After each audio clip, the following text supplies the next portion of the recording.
빵집 목사의 뚜벅뚜벅 메시지 빵뚜매. 안녕하세요, 김태현 목사입니다. 오늘은 산상수훈 마지막 팔복 중에 팔복입니다. 예수 제대로 믿으면 반드시 손해도 본다. 예수 제대로 믿으면 반드시 손해도 본다. 이런 제목입니다. 마태복음 5장 10절에서 12절 말씀입니다. 의를 위하여 핍박을 받는 자는 복이 있나니 천국이 저희 것임이라.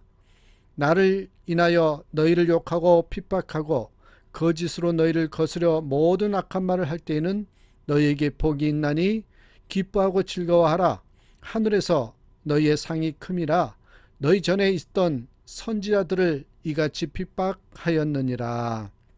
오늘 이 말씀 가지고 여러분과 함께 의를 위해 핍박을 받는 자, 요 복에 대해서 함께 나누고자 합니다. 자, 우리가 앞으로 일어날 일들을 한번 생각해 보셔야 됩니다. 예수 믿으면 다 복 받는 것이 아니고 소위 말하면 좋은 일만 있는 것이 아닙니다. 오늘 본문의 말씀처럼 핍박도 받을 수 있다는 것이죠. 오늘은 예수님의 팔복 설교 가운데 맨 마지막 8번째 복인 의를 위하여 박해를 받는 자는 복이 있나니, 이렇게 시작이 됩니다. 예수님은 지금까지 7가지의 복을 선포하셨습니다. 여러분 기억나십니까? 만약에 8가지, 특별히 앞에 7가지가 생각난다면 여러분 참 대단하신 겁니다. 자, 오늘 맨 마지막인 8째 복은 조금 특수한 사항을 말씀하십니다. 의를 위하여 박해를 받는 자는 복이 있다고 하십니다. 나아가서 나로 말미암아 너희를 욕하고 박해하고 거짓을 너희를 거스려 모든 악한 말을 할 때는 너희에게 복이 있다고 말씀하십니다. 여러분, 이게 도대체 무슨 말씀일까요? 이것은 예수님의 제자들에게 앞으로 다가올 일을 예견하신 말씀입니다. 쉽게 말하면 이런 뜻입니다. 너희가 나를 믿고자 하느냐? 내가 말한 팔복대로 심령이 가난한 자, 애통하는 자, 온유한 자, 의에 줄이고 목마른 자, 긍휼히 여기는 자, 마음이 청결한 자, 화평케 하는 자가 되려고 하느냐? 참 잘한 일이다. 그런데 한 가지 알아둘 일이 있다. 나를 제대로 믿고 제대로 된 크리스찬으로 살려고 하면, 팔복을 지키며 살려고 하면 앞으로 반드시 너에게 이런 일이 일어날 것이다. 그것은 바로 핍박이다, 박해다, 고난이다. 사람들이 너희가 예수 믿는다는 이유 하나 때문에 너희를 욕하고 박해하고 거짓말로 너희를 모함하게 될 것이다. 정말 그렇습니다. 디모데후서 3장 12절에 보면 무릇 그리스도 예수 안에서 경건하게 살고자 하는 자는 박해를 받으리라. 이렇게 말씀하신 것처럼 우리가 예수님 안에서 예수님을 닮아가려고 하면, 어떻게든 바르게 믿고 경건하게 살려고 하면 반드시 우리에게 박해가 주어지게 되어 있습니다. 실제로 예수님 살아계실 때부터 유대인들이 예수님과 그 제자들을 박해했습니다. 유대인들은 예수님을 십자가에 매달아 죽였습니다. 그것으로도 모자라 그 제자들도 박해하고 죽여서 12제자 가운데 요한 한 사람만 빼고 모두 순교했다고 합니다. 사도 바울은 가는 곳마다 유대인들의 박해를 받았고 돌로 맞아 거의 죽을 뻔하고 매 맞고 감옥에도 수없이 갇히다가 결국 순교했습니다. 어디 그뿐이겠습니까? 네로 황제를 비롯해 로마의 황제들은 기독교를 핍박하고 예수 믿는 자들을 가두고 죽였습니다. 그들의 재산을 빼앗고 관직을 박탈하고 가족들을 끌고 갔습니다. 원형 경기장에서 짐승의 가죽을 뒤집어 쓰고 사자에게 갈갈이 찢기게 하고, 네로는 그리스도인들을 십자가에 매단 뒤에 그 몸에 기름을 발라 불태우고 그 빛 아래서 만찬을 지키기까지 했습니다. 보세요, 여러분, 기독교 역사는 박해의 역사였습니다. 세계 곳곳에서 예수 믿는다는 이유 하나만으로 얼마나 많은 이들이 박해를 받아 재산과 자유를 빼앗기고 목숨까지 잃었는지 모릅니다. 주님은 이미 이런 일이 일어날 것을 알고 계셨던 것입니다. 너희가 나를 제대로 믿고 살려면 틀림없이 앞으로 계속해서 박해를 받게 될 것이라고 예견하신 것입니다. 그래서 그들에게 격려와 용기를 주기 위해서 이 8번째 복을 선포하십니다. 너희가 의를 위하여, 즉 바른 신앙과 하나님 나라를 위하여 박해를 받으면 복이 있다. 왜냐하면 천국이 너희 것이기 때문이다. 너희가 나 때문에 욕먹고 박해받고 온갖 거짓과 모함에 시달리다 보면 그것 또한 복이 된다. 그러니 오히려 기뻐하고 즐거워하라. 하늘에서 너희 상이 크기 때문이다. 옛날 선지자들이 그러했던 것처럼 너희가 받는 박해가 크면 클수록, 너희가 욕을 먹으면 먹을수록, 너희를 핍박하고 몰살게 구는 일이 심하면 심할수록 너희가 하늘에서 받게 될 상은 점점 더 커진다는 사실을 명심해라. 이런 말씀입니다. 그래서 아마 앞에 나온 7가지 복과는 달리 이 여덟 번째 복은 10절과 11절에 복이 있나니라는 말이 2번 나온 모양입니다. 그것은 아마도 하나님을 위해 또한 신앙을 위해 박해하고 고난을 받는 자는 앞에 7가지 복보다 2배의 갑절의 복을 받을 것이라, 그런 약속이다. 저는 그렇게 믿고 생각을 합니다. 한번 우리 생각을 해보십시다.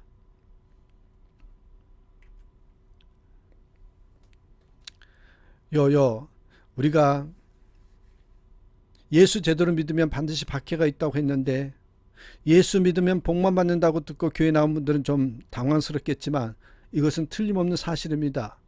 예수 제대로 믿으면 반드시 박해도 받고 손해도 봅니다. 그런데 손해 안 보고 박해도 안 받는 방법이 하나 있기는 합니다. 손해 안 보고 박해도 안 받는 방법, 정답은 적당히 믿는 것입니다. 세상과 악과 적당히 타협하는 것입니다. 절대 그러면 손해 안 봅니다.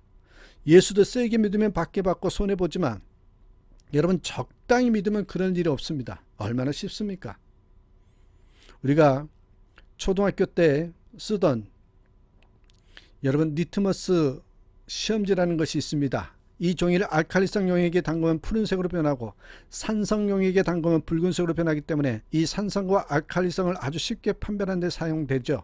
여러분, 똑같습니다. 박해, 핍박은 바로 우리 신앙의 리트머스 시험지와 같다라는 것입니다. 우리의 신앙이 어떤지 겉으로 볼 때는 잘 모릅니다. 겉으로 잘 꾸미기만 하면 제법 좋은 신앙인으로 보일 수 있습니다. 하지만 우리의 내면이, 우리의 신앙이 진정한 것인지 아닌지는 박해를 보면 금세 알 수 있습니다. 진짜 백인지 가짜인지를 이 박해를 받을 때 보면 알 수 있다는 것이죠. 만약 우리의 신앙이 진정한 신앙이며 예수님의 뜻대로 순종하며 사는 신앙이라면 반드시 박해가 있고 손해가 따르게 마련입니다. 왜냐? 세상에 우리를 가만히 놔두지 않기 때문입니다. 마귀가 우리를 그렇게 편하게 잘 믿도록 내버려 둘 리가 없기 때문입니다. 하지만 우리의 신앙이 적당히 타협하는 신앙이라면 우리는 절대 누구에게도 박해를 받지 않습니다. 손해볼 일도 전혀 없습니다. 빌립보서 1장 29절 말씀에 이런 말씀이 나옵니다. 그리스도를 위하여 너희에게 은혜를 주신 것은 다만 그를 믿을 뿐 아니라 또한 그를 위하여 고난도 받게 하려 하심이라. 그렇습니다. 우리가 예수 믿는 이유로 고난을 받고 박해를 받는다면 그것은 우리가 예수를 제대로 믿는다는 증거입니다. 그렇습니다. 우리의 신앙이 제대로 된 신앙이라는 겁니다. 진짜 신앙이라는 것이죠. 반대로 여러분이 지금까지 예수 믿어오면서 한 번도 반대나 나는 방해를 당한 적이 없다, 한 번도 안 믿는 사람과의 관계가 껄끄럽거나 힘든 적이 없었다면 여러분, 내 신앙을 의심해 보아야 합니다. 나는 진짜 크리스찬인가? 나는 정말 크리스찬인가? 아니면 교회는 오래 다니고 직분도 없고 겉보기는 제법 잘 믿는 것 같지만 늘 타협하고 적당히 믿어온 무늬만 크리스찬인 아닌가? 한번 생각해 보셔야 합니다. 저는 여러분과 함께 존 맥어더 목사님의 날카로운 지적을 한번 이 시간에 나누고자 합니다. 요즘 많은 그리스도인들이 이제 세상의 태도가 변했다고 생각한답니다.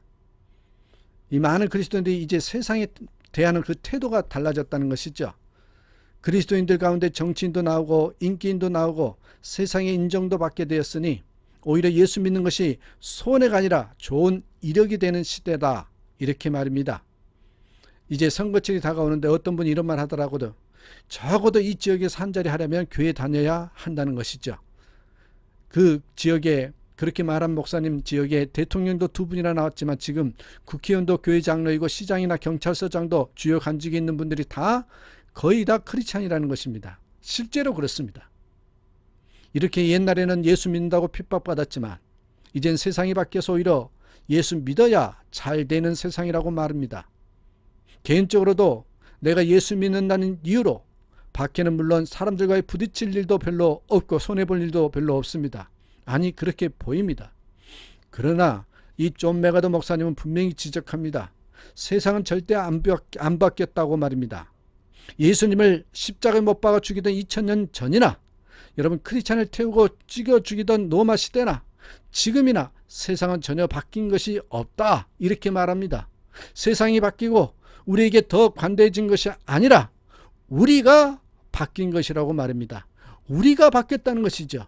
우리가 세상과 좀 더 친해지고 좀 더 타협을 하고 좀 더 느슨하게 예수 믿기 때문에 그렇게 보이는 것뿐이라고 그렇게 말하고 있습니다. 여러분 존 메가더 목사님의 지적이 정확한 것 아닙니까? 사실이 그렇습니다.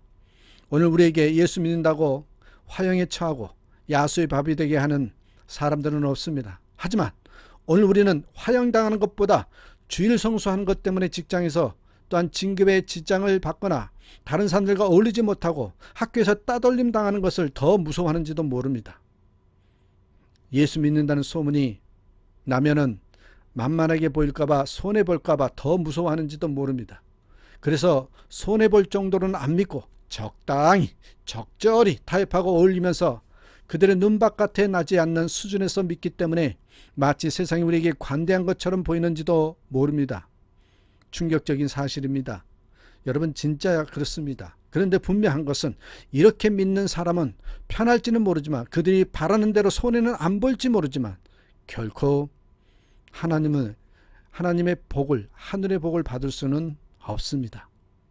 주님은 누가복음 9장 26절에서 이렇게 말씀합니다. 누구든지 나와 내 말을 부끄러워하면 나도 그 사람을 부끄러워하리라.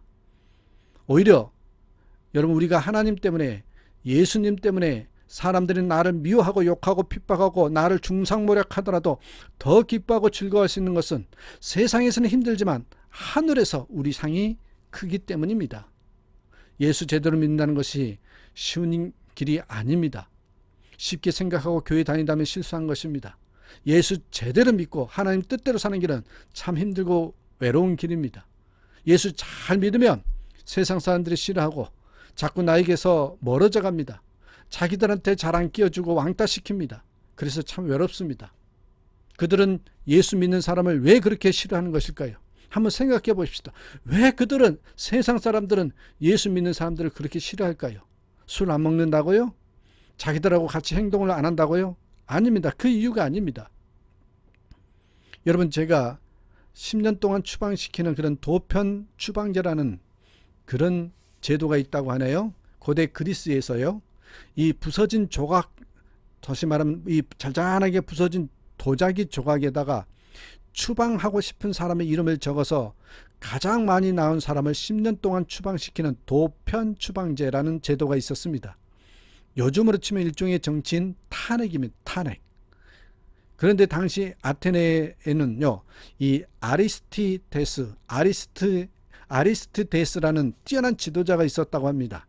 그는 페르시아 군대를 물리치고 아테네를 그리스 전체의 지도자 국가로 올려놓은 훌륭한 지도자였고 너무나 공평한 정치를 했기 때문에 별명이 정의로운 사람, 의인 이렇게 불렀다고 합니다.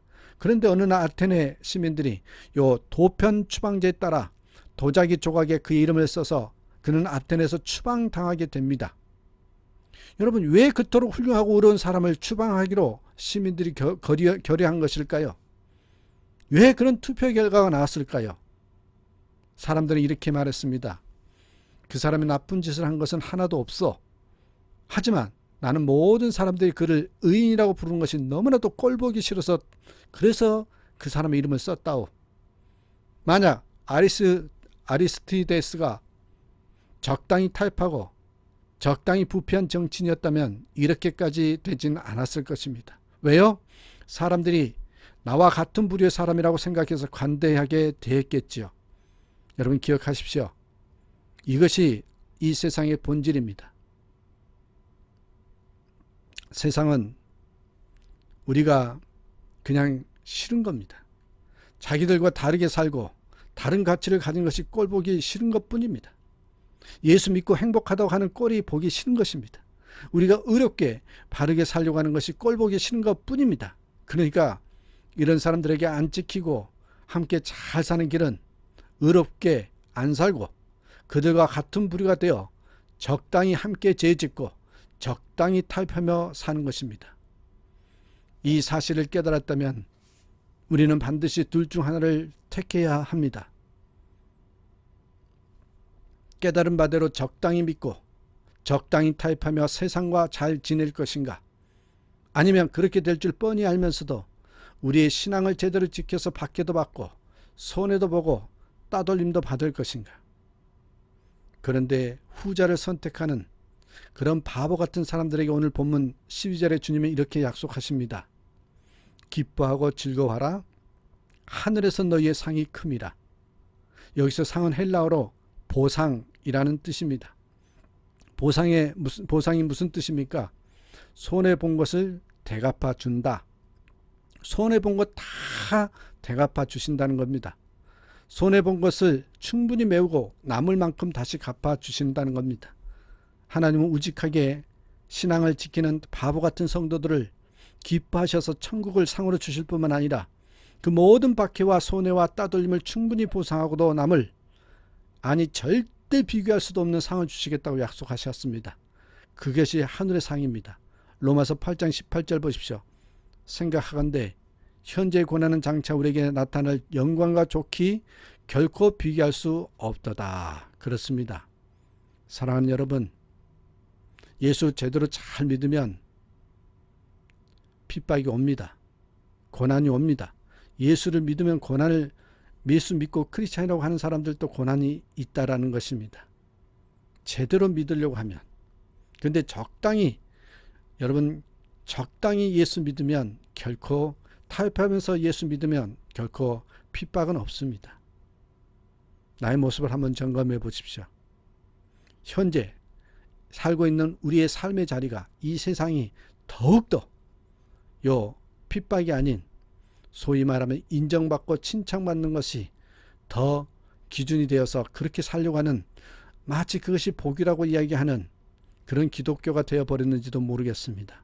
그러나 오늘 본문 말씀에는 그렇게 말씀하지 않습니다. 뭐라고 말씀하셨습니까? 분명히 말씀하십니다. 의를 위하여 핍박을 받는 자는 복이 있다고. 천국이 그들의 것이라고. 다시 한번 나의 신앙이 진짜인지 가짜인지 한번 점검해 보시고 이왕 예수를 믿을 바에는 제대로 믿는 그런 저와 여러분의 삶, 또 특별히 마지막 때가 되기를 주님의 이름으로 축복합니다. 오늘도 말씀 안에서 예수님 때문에 행복하고 기뻐하는 저와 여러분의 삶이 되기를 축복합니다. 사랑합니다. 축복합니다.